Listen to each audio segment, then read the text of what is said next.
guys, it's already 11 o'clock na guys. So, hindi kami nakapag-vlog ng maaga kanina kasi pagdating na ni Abby is marami na ang namili. So, ngayon na lang kami mag-vlog guys. So, halos sold out ang paninda natin. Maaga pa lang guys is na sold out na ang ating paninda.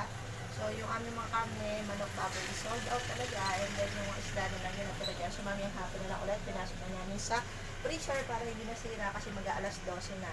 So guys, so halos ubos talaga. Kasi maganda ang bentahan ngayong araw. So kung makikita ninyo, halos maubos ang ating paninda. So itong ating sibuyas guys, tignan nyo, konti na lang talaga yung natira. As in, konti na lang ang natira natin.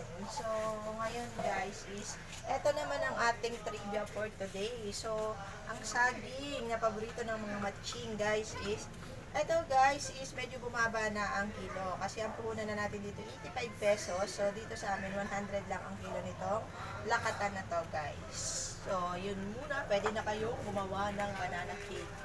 So ito ulit kayo na camera guys. Thank you for watching. See you. Bye.